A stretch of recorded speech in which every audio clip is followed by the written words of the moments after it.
magazine hebdomadaire de la MINUSCA, voici le sommaire. Pour un monde digital inclusif, innovation et technologie pour l'égalité des sexes, c'est sous ce thème que les femmes centrafricaines ont commémoré le 8 mars, l'édition 2023 de la Journée internationale des droits des femmes. Une cinquantaine de maires de la ville de Bangui ont pris part à une session d'échange avec le représentant spécial adjoint du secrétaire général des Nations Unies et coordonnateur humanitaire Mohamed Ag Ayoya. La chef de la MINUSCA, Valentine Rougouabiza, s'est entretenue avec les femmes leaders engagées et celles des organisations de la société civile sur la participation de la femme à la vie politique. La Journée internationale des femmes a offert l'opportunité au personnel féminin de la force de la MINUSCA de sensibiliser des enfants de l'orphelinat de Saint-Charles, Yambambi Mbingazo à Bangui, sur la santé de reproduction et d'organiser à leur intention un atelier de fabrication de jouets. Les femmes détenues de la maison d'arrêt de correction pour femmes de Bimbo ont célébré la Journée internationale des femmes. C'était en présence des autorités centrafricaines.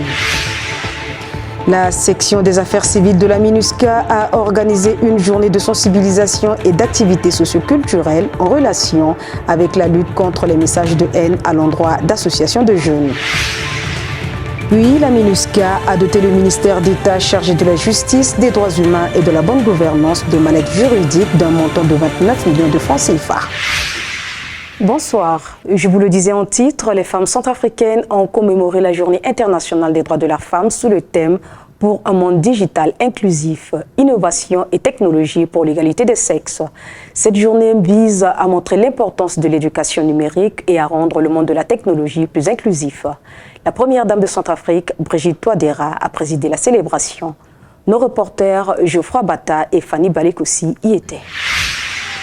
La première dame de Centrafrique, Brigitte Touadéra, a honoré de sa présence la cérémonie officielle de la célébration de la Journée internationale de la femme au siège de l'OFCA le 8 mars à Bangui.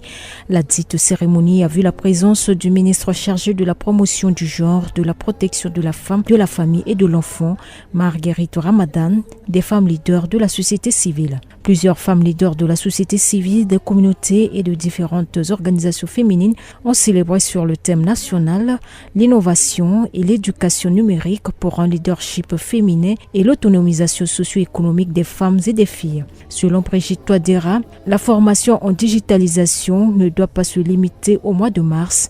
Il serait souhaitable de la pérenniser dans le souci d'une bonne compréhension pour sa maîtrise. Rappelons que le thème international de la dite journée est « Pour un monde digital inclusif, innovation et technologie pour l'égalité des sexes ». Je voudrais exhorter les uns et les autres, surtout les vaillantes femmes de Centrafrique, à se mobiliser pour donner un signal fort en vue de valoriser leur statut et stimuler leur potentiel pour le relèvement économique de notre cher et beau pays, la République centrafricaine. La digitalisation à travers les réseaux sociaux devait nous permettre, par exemple, d'avancer dans le processus de l'autonomisation économique et d'affirmer notre leadership féminin. Quant au ministre chargé de la promotion du genre, de la protection de la femme, de la famille et de l'enfant, Marguerite Ramadan, le choix du thème national de la journée de cette année a été fait pour encourager les femmes et les filles qui défendent l'avancement de la technologie et l'éducation numérique. Le thème encourage aussi à protéger les droits des femmes et des filles dans l'espace numérique et à lutter contre la violence sexiste favorisée par les nouvelles technologies de l'information et de la communication.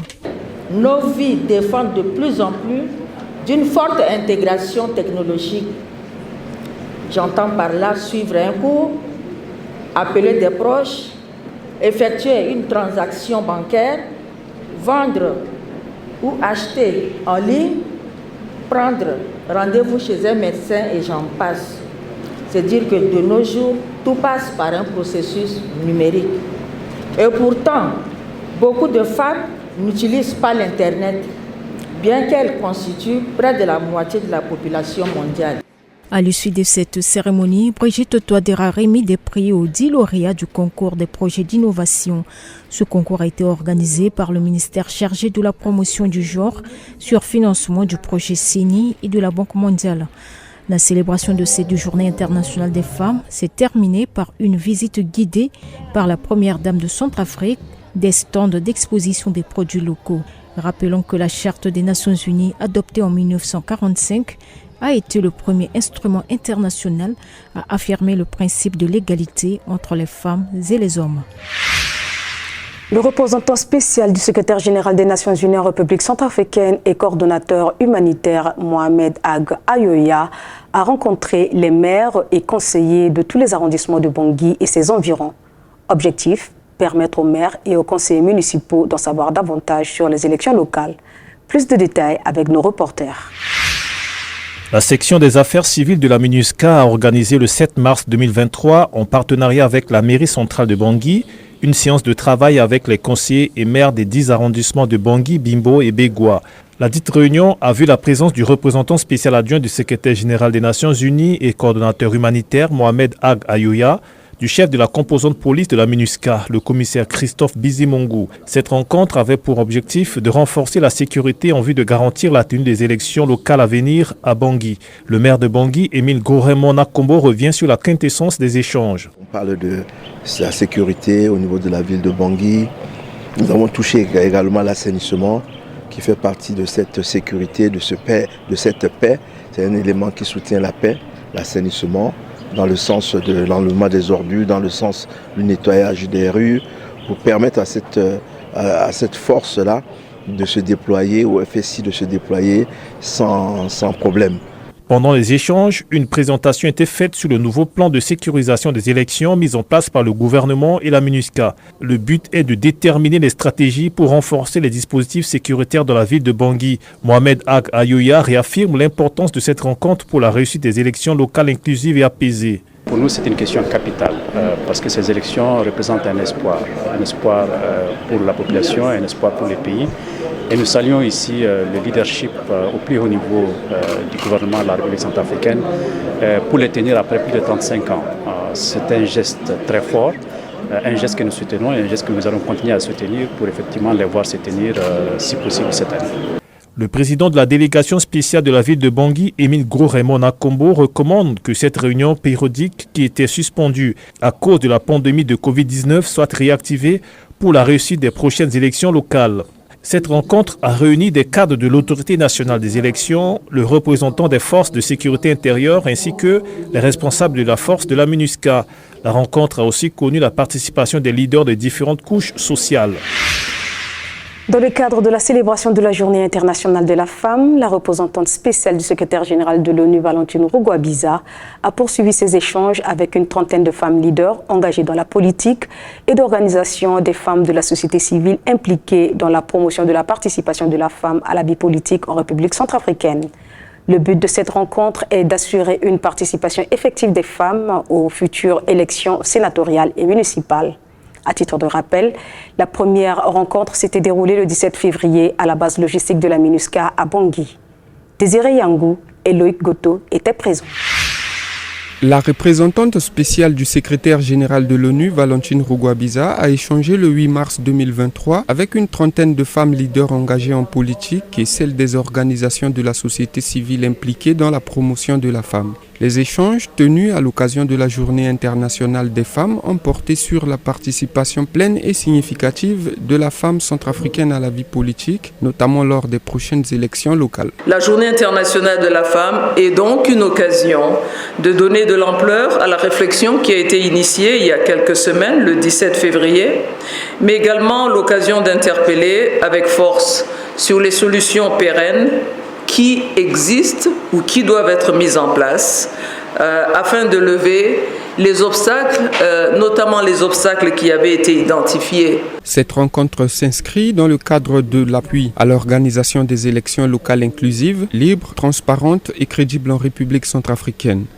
Il était question de réfléchir sur comment prévenir les violences pendant ces élections, comment inciter les partis politiques à augmenter ou à proposer beaucoup de femmes lors de ces élections et aussi de voir comment on pouvait renforcer le cadre juridique pour qu'on puisse faire la promotion du genre, pour qu'à la fin nous puissions avoir quand même une bonne participation des femmes lors de ces élections. Il a assorti de ces échanges entre la chef de la MINUSCA et ses femmes des propositions de solutions pouvant d'une part permettre d'améliorer la participation des femmes aux élections et d'autre part faire l'objet de plaidoyer auprès du gouvernement et des partenaires nationaux et internationaux. On parle beaucoup à la télé, à la radio, mais ce n'est pas toutes les femmes dans les provinces qui ont l'occasion d'avoir la possibilité de comprendre et de saisir le sens même d'être un haut responsable au niveau local. Lors de ces échanges avec les femmes, la chef de la MINUSCA a souligné que le 8 mars était certes une journée de célébration et également une journée de mobilisation en faveur des droits des femmes, mais elle a voulu saisir cette occasion pour rappeler la situation préoccupante de la mortalité des femmes lors des maternités. Je voudrais cependant aussi saisir l'opportunité de cette journée internationale pour aussi apporter à votre attention une autre question dont je sais vous êtes au courant et qui également me préoccupe tout particulièrement. Et c'est véritablement la question de la mortalité maternelle. La mortalité maternelle en République centrafricaine. La mortalité maternelle en République centrafricaine reste la mortalité parmi les 3 mortalités les plus importantes dans le monde. À l'attention des femmes leaders engagées en politique et des organisations de la société civile, Valentine Rugwabiza a réitéré l'engagement de la MINUSCA et celui du système des Nations Unies à soutenir, accompagner et appuyer leurs efforts à vouloir contribuer à une société qui est plus égale et plus paritaire. Elle a par ailleurs exhorté toutes les femmes centrafricaines à se mobiliser pour prendre pleinement place en tant qu'actrices dans la vie politique et participantes à part entière dans la vie politique en République centrafricaine. Ils étaient 45 filles et garçons de l'orphelinat de Saint-Charles, Yambambi Mbingazo de Bangui à être sensibilisés sur la santé reproductive et à apprendre des notions de base en informatique. Les enfants ont aussi appris à fabriquer des jouets. Un ensemble d'enseignements dont l'objectif est de leur faire comprendre l'importance d'une femme dans la société. Nos reporters nous en disent plus. C'est avec les femmes de la force de la MINUSCA que les enfants de l'orphelinat Yambambi Mbingazo Saint-Charles ont célébré le 7 mars 2023 à Bangui la Journée internationale des femmes. 45 enfants orphelins ont été sensibilisés sur l'importance de la santé et ont participé à un atelier de fabrication de jouets. Ils ont aussi appris des notions de base de l'informatique. La communauté est très contente de les accueillir et puis on reçoit ces dons avec vraiment un grand merci. C'est ce qu'on peut leur dire. Vraiment merci. Pour la journée des femmes, ils ont pensé à l'orphelinat parce que nous avons des filles, nous avons des garçons et nous gérons des enfants. Donc ces enfants, c'est l'avenir de demain. Donc ils ont pensé à nous. Donc je leur dis un grand merci. Je suis vraiment très content, je suis ravie. Le moment passé avec les enfants a pour but de les éduquer sur la santé et aussi en leur montrant l'importance des nouvelles technologies de l'information et de la communication. L'informatique est une science qui permet aux hommes de se connecter dans le monde entier. J'ai la grande joie au cœur de leur dire merci parce qu'ils ne nous ont pas laissés, ils sont venus nous aider, nous donner un coup de main. Donc j'ai l'affection de leur dire, leur affection auprès de nous rend vraiment la joie au cœur. La journée est célébrée le 8 mars de chaque année. Elle est marquée par de nombreuses manifestations à travers le monde dans le but de faire entendre les revendications en matière d'égalité des genres et de lutte contre les violences faites aux femmes. Aujourd'hui, nous sommes ici pour célébrer la Journée internationale de la femme et nous avons choisi cet orphelinat Saint-Charles pour leur apporter une sensibilisation, des cours, parce que cette année, nous avons accordé plus d'attention à la sensibilisation numérique. Nous avons donc fait de la sensibilisation numérique avec les femmes et aussi d'autres ateliers pour recycler les bouteilles d'eau vides et en faire des jouets et bien d'autres choses encore. Nous avons aussi organisé des cours d'hygiène pour les femmes. En plus de la sensibilisation et de l'atelier d'apprentissage, les femmes de la force de la MINUSCA ont fait un don de vivres composé du riz, des pâtes alimentaires, des boîtes de conserve, des biscuits, des palettes de savon, de jus, de l'huile. Les enfants ont aussi eu droit à des ballons de football et de basketball, ainsi que des détergents et des articles vestimentaires. La Journée internationale des droits des femmes a été officialisée en 1977 par les Nations Unies. Comme toutes les femmes du monde, celles de la maison d'arrêt et de correction pour femmes de Bimbo ont célébré la Journée internationale des femmes organisée à leur intention par la MINUSCA à travers sa section des affaires judiciaires et pénitentiaires. Cette cérémonie présidée par la première dame Tina Touadéra a donné l'opportunité aux détenus de s'exprimer et de mener des activités socio-éducatives et culturelles. Reportage. Les femmes détenues de la maison d'arrêt et de correction pour femmes de Bimbo ont aussi commémoré la Journée internationale des droits des femmes avec le soutien de la MINUSCA. C'était le 10 mars 2023, en présence de la première dame Tina Touadéra, du directeur général des services pénitentiaires Pamphile Ouradimo, des autorités locales de la ville de Bimbo, du représentant du Fonds des Nations Unies pour la population.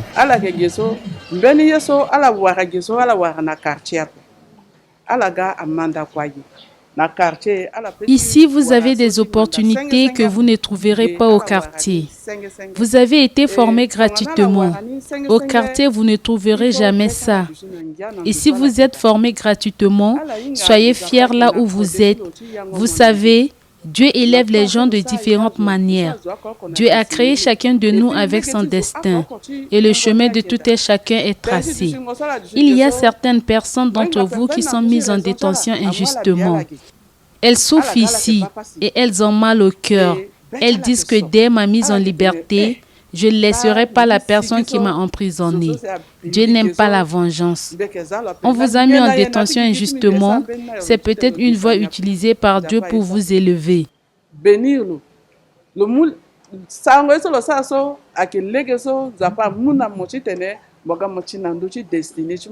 Cette célébration vise à sensibiliser les femmes détenues sur l'importance de l'Internet et des technologies de l'information et de la communication pour leur autonomisation et sur la création de sites web pour le commerce en ligne. Ces femmes ont aussi été sensibilisées sur les notions de cybercriminalité et encouragées à s'impliquer davantage dans les activités visant à leur future réinsertion sociale. La détention est un moment de réflexion individuel, un lieu de protection et surtout de préparation à la réinsertion sociale.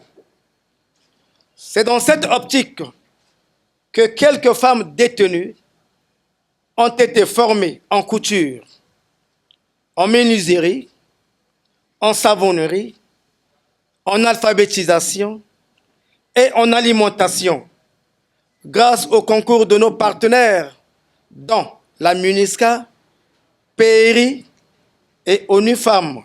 La section des affaires judiciaires et pénitentiaires de la MINUSCA soutient la réforme du système pénitentiaire à travers la mise en œuvre de la stratégie de démilitarisation des établissements pénitentiaires. À cet effet, la mission a mis en œuvre plusieurs projets dans le cadre de la réinsertion sociale des détenus et de l'amélioration des situations de leur détention. Dans la droite ligne du thème national qui est égalité de genre, à travers une innovation technologique et l'éducation du numérique pour un leadership féminin et l'autonomisation socio-économique des femmes et des filles, le représentant de la MINUSCA, Zina Luc Sogo, nous rappelle le soutien de la mission. Favoriser l'autonomisation de la femme, comme l'énonce le thème national, continue par être un élément au cœur des efforts entrepris par la MINUSCA à travers son mandat d'appui aux autorités centrafricaines en vue de l'humanisation des conditions de détention. Cet appui conduit à la mise en œuvre d'une multitude d'actions permettant de veiller au respect des droits des personnes détenues dans les prisons. Des activités socio-culturelles ont été organisées et un sketch sur la nouvelle technologie de l'information a été présenté par les femmes détenues. Cette occasion a permis au Fonds des Nations Unies pour la population UNFPA de distribuer des kits appelés kits de dignité. À l'expiration de leur peine, ces femmes détenues deviendront des opératrices économiques et participeront activement au développement socio-économique de leur pays. Dans le cadre de la lutte contre les discours de haine, la MINUSCA a initié une session de réflexion sur le rôle fondamental de la restauration de l'autorité en matière de protection des civils, de la réussite du processus de paix et de réconciliation en République centrafricaine au profit des acteurs communautaires. Cet atelier vise à renforcer la collaboration entre la MINUSCA et les institutions étatiques ainsi que les acteurs communautaires. Suivant. Le 10 mars 2023, la Maison des Jeunes du 5e arrondissement de Bangui a servi de cadre à une journée de sensibilisation et d'activités socioculturelles organisée par la section des affaires civiles de la MINUSCA en partenariat avec le ministère de la Réconciliation nationale et les autorités locales du 5e arrondissement. Des dizaines de scouts chrétiens, musulmans et de la jeunesse évangélique africaine GEIA ont été sensibilisés sur la lutte contre les messages de haine comme facteur de fragilisation de la cohésion sociale et de la paix.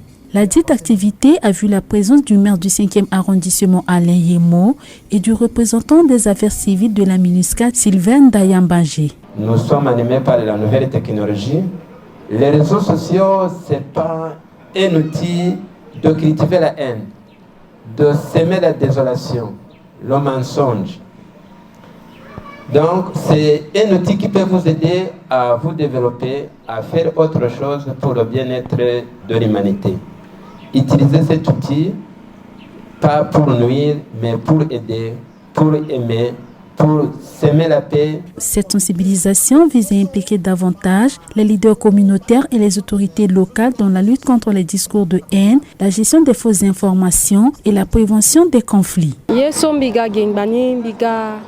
Par rapport à ma présence ici, c'est par rapport au thème choisi pour cette journée de sensibilisation qui était portée sur la lutte contre les fausses informations et les fausses rumeurs que les gens transmettent aux autres.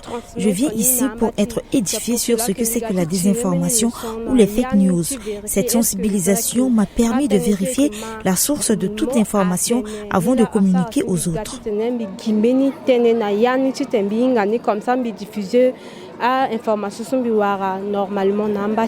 Au cours de cette sensibilisation, les scouts ont échangé sur leur contribution à la lutte contre les messages de haine.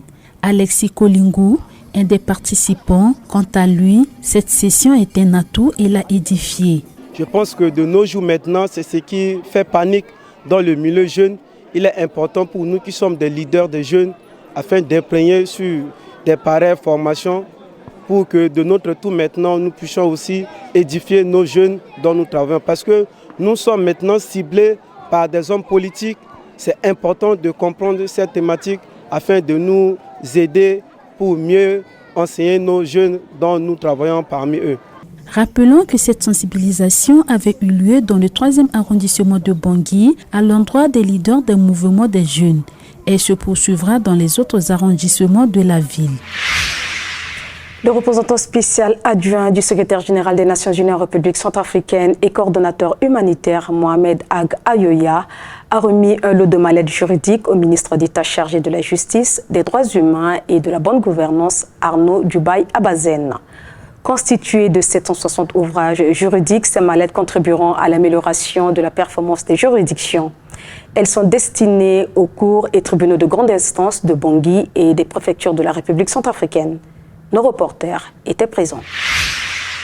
Le ministre d'État en charge de la justice, Arnaud Dubaï Abazen, a réceptionné le 7 mars 2023 des mallettes juridiques comprenant des recueils de textes juridiques nationaux et internationaux en vigueur en République centrafricaine sur support électronique élaboré par la section des affaires judiciaires et pénitentiaires de la MINUSCA. C'est un sentiment de fierté pour nous de recevoir ce document qui participe au renforcement de l'offre de la justice et ça rentre dans le cadre de la stratégie de la justice en notre pays, dans le cadre de la politique sectorielle. Cette dotation de plus de 760 ouvrages dans divers domaines du droit s'inscrit dans le cadre de la restauration de l'autorité de l'État et de la lutte contre l'impunité. Elle vise à couvrir toutes les juridictions du pays pour contribuer à la redynamisation des activités judiciaires. C'est une étape parmi d'autres. Il y aura une autre distribution, une autre contribution encore d'ici la fin de l'année.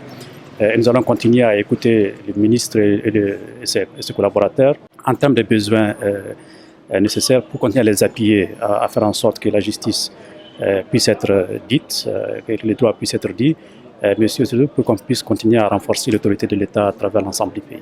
D'une valeur totale de plus de 28 millions de francs CFA, entièrement financée par la MINUSCA, cette dotation vient combler l'inexistence de bibliothèques dans les différentes juridictions du pays et pallier les difficultés des magistrats à accéder à la documentation juridique. Nous suivons tout à l'heure un extrait de la conférence de presse hebdomadaire de la MINUSCA dirigée le mercredi 8 mars par son porte-parole Vladimir Montero. 2 organisations féminines et l'ONU Femmes étaient invitées à cette conférence de presse focalisée sur le leadership féminin. Restez avec nous.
Nous sommes de retour et merci d'être restés avec nous. Sans plus tarder, suivons ensemble les propos liminaires de cette conférence de presse. Merci bien Vladimir et qu'il me soit permis avant toute chose de souhaiter une heureuse célébration de la Journée internationale des droits des femmes à toutes les femmes et les filles centrafricaines. Et je vais prendre où Vladimir s'est arrêté pour comprendre le sens et la portée du thème de cette année. Comme nous le savons, la Journée internationale des droits des femmes 2023 a été placée sous le thème « Pour un monde digital inclusif, innovation et technologie pour l'égalité des sexes ». Alors, qu'est-ce qui a motivé les Nations Unies à retenir ce thème comme le thème de l'édition 2023? Premièrement, il continue d'exister, hélas pour le déplorer, un écart persistant entre les sexes en matière d'accès au numérique, ce qui empêche malheureusement les femmes d'exploiter pleinement le potentiel des technologies. Les femmes demeurent sous-représentées dans l'enseignement des TIC. Les femmes sont sous-représentées dans les métiers du digital et du numérique. Les femmes ne bénéficient pas équitablement des avantages du digital et du numérique, ce qui accentue une fois de plus les inégalités économiques et sociales entre les hommes et les femmes. Les femmes subissent une fois de plus et malheureusement davantage les violences en ligne, le cyberharcèlement et tout ce que nous connaissons en matière de propagation de fausses informations, d'utilisation de tout ce qui est digital pour le harcèlement, les violences faites aux femmes, y compris les femmes candidates. Nous sommes en train de préparer les élections locales. Alors, qu'est-ce qui est attendu à l'issue de la célébration de cette édition 2023? Une prise de conscience du fait qu'aucun pays au monde ne pourra atteindre les ODD si les femmes sont exclues du numérique. Bref, si les femmes sont exclues de toutes les opportunités économiques. Et nous savons quelle est la place que le numérique, le digital, occupe désormais en matière d'économie. Il se dit d'ailleurs que l'analphabète du 21e siècle, c'est celui qui n'a pas accès à l'outil du numérique, accès au digital. Donc, on doit pouvoir investir à ce niveau-là. Des réformes, il est également attendu des réformes des programmes scolaires et éducatifs de manière à intéresser davantage les jeunes filles et même les femmes dans le programme que les Nations Unies appellent Second Chance Education, une seconde chance pour l'éducation, pour que les femmes davantage et les filles s'intéressent au métier du numérique. Une sensibilisation également doit être faite à l'égard des femmes et des filles pour qu'elles s'intéressent davantage au métier du numérique. Il est communément dit que les femmes, les filles ne font pas bon ménage avec les chiffres. C'est autant des propos qui doivent être bannis de l'univers des femmes. Il est attendu des gouvernements et de celui de la République centrafricaine des mesures strictes et rigoureuses en matière de prévention et de répression des violences basées sur le genre faites à travers le numérique, les outils du digital. Donc voilà globalement ce que les Nations Unies attendent à l'issue de cette célébration, et nous saluons la contribution de toutes les femmes et les filles centrafricaines. Nous remarquons une certaine avancée en termes de plaidoyer, de leadership dans des actions qui sont menées. Merci beaucoup Kevin Demanou de ONU Femmes. Nous nous tournons à présent vers Madame Chantal Solange Touabena, présidente de Daoline, pour son intervention. Merci Monsieur Vladimir. Bonjour à tout le monde. La RCA est encore soumise aux pesanteurs socio-culturelles qui empêchent la pleine jouissance par les femmes de leurs droits humains et en particulier leurs droits civiques et politiques. Plusieurs engagements ont été pris, des traités internationaux ratifiés, des résolutions adoptées, mais la participation de la femme centrafricaine à la vie publique et politique reste et demeure un défi majeur à relever. La représentation des femmes dans les instances de décision à tous les niveaux reste faible.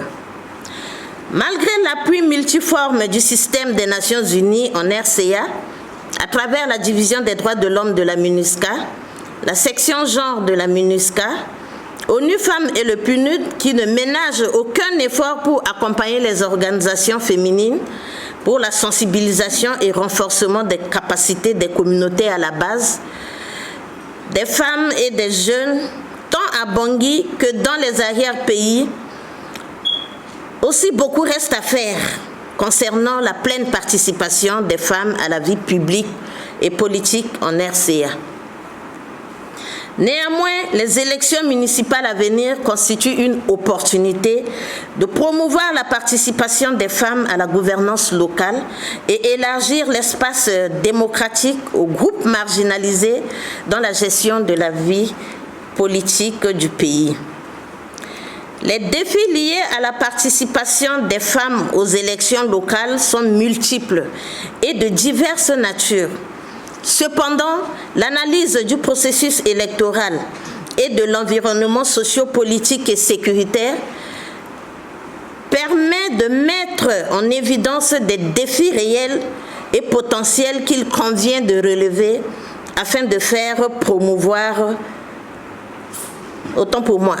faire des élections locales une véritable opportunité d'accès des femmes au pouvoir de décision et à la gouvernance du pays. Qu'à cela ne tienne, plusieurs pistes de solutions sont à explorer pour relever les défis de la participation politique des femmes avec un peu de volonté politique ainsi que l'appui des partenaires au développement. Ainsi prend fin le magazine hebdomadaire de la MINUSCA. Je suis Ingrid Swimbo. Prenez soin de vous et au plaisir de vous retrouver très bientôt.